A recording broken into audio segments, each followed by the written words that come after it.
vous l'avez compris, autour de cette table, des représentants de ceux qui vont nous assurer cette prospérité dans les 5 prochaines années. Bruno Le Maire, le ministre de l'économie, François Sivignon, qui préside Médecins du Monde, Benoît Potier, le président d'Air Liquide, et Jean-Baptiste Rudel, le président de Criteo. François Sivignon, vous êtes présidente de Médecins du Monde, vous revenez du Kenya, de Somalie, mais aussi des camps de migrants qui sont en France ou en Europe.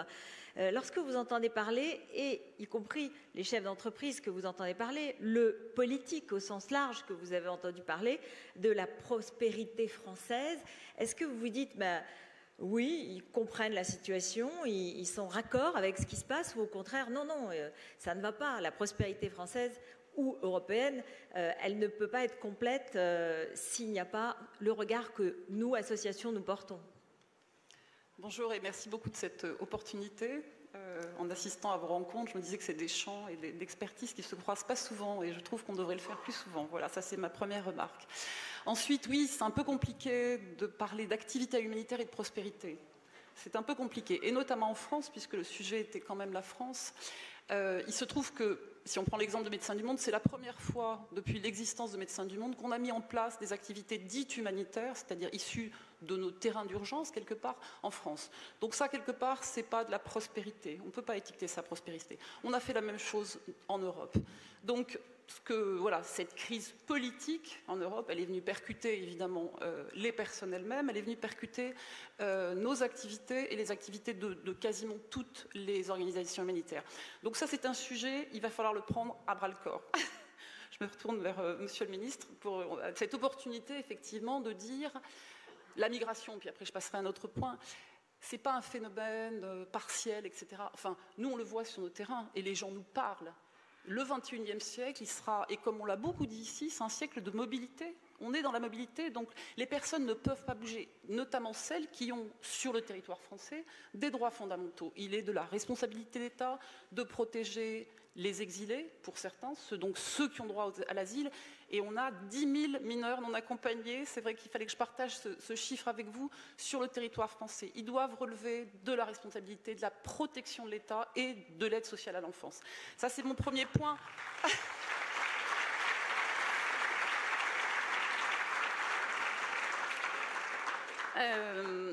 Voilà, après je vous ferai retrouver le goût de sourire plus tard, mais non, la deuxième chose, c'est qu'on a une société civile en France qui est très forte, et je m'appuierai sur ce qui s'appelle l'appel des solidarités, qui a été initié par monsieur Nicolas Hulot, entre les deux tours, juste avant le premier tour.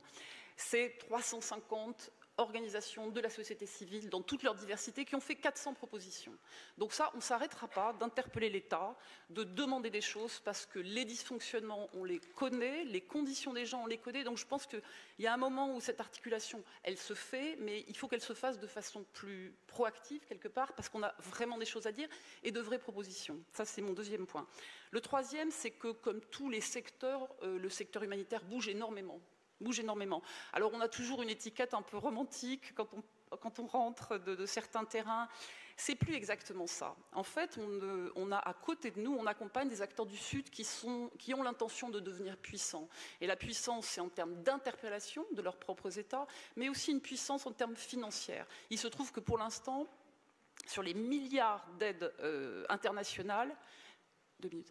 Les milliards d'aides internationales, les ONG dites du Sud, elles s'étiquettent souvent comme telles, ne bénéficient que 0,4% de cette aide financière, ce qui est tout à fait insuffisant. On n'est pas là pour, les accompagner à vie, quelque part. Ils sont des acteurs responsables de leur changement social. Donc, nous, Médecins du Monde, on a une optique un peu particulière. C'est-à-dire qu'on soigne, on témoigne, évidemment, des dysfonctionnements, du fait que les lois ne sont pas appliquées parfois ou qu'elles devraient évoluer. Donc, on accompagne modestement le changement social.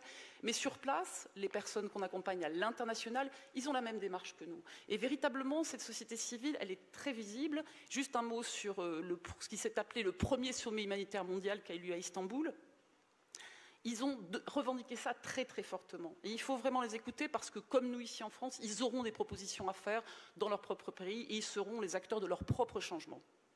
Je voudrais que Françoise Sivignon et Françoise Benamou, et d'abord Françoise Sivignon, réagissent à cette proposition, c'est-à-dire que les entreprises participent à cette lutte contre l'exclusion pour que cette prospérité soit vraiment entendue comme une richesse qui soit partagée et qui soit au-delà de la richesse, justement. Et la conclusion avec Françoise Benamou en 1 minute. Merci. Merci. Je pense qu'il y a une connaissance mutuelle de ce qu'on fait les uns les autres qui est indispensable comme préalable, je dirais. Après, j'étais un peu caricaturale en disant qu'on n'a aucun lien avec les entreprises. Bien sûr, on a quelques liens. Et je donnerai juste à titre d'exemple, on est dans une phase de régionalisation. On a des projets partout en France. Et de déconcentration, on met des pôles d'activité dans des régions du monde. Pour exemple, on est à Amman pour traiter toute la crise syrienne et les pays autour. On a été aidé par Bain, qui est donc un consultant, et vraiment, c'est une compétence qu'on n'a pas à l'intérieur de Médecins du Monde. Donc, dans ce genre d'articulation, de projets précis, on a vraiment bénéficié. Enfin, ils nous ont rendu un rapport absolument magnifique. Ils l'ont fait pro bono, mais on a vraiment bénéficié, je pense, les uns et les autres, parce que, juste pour un mot sur...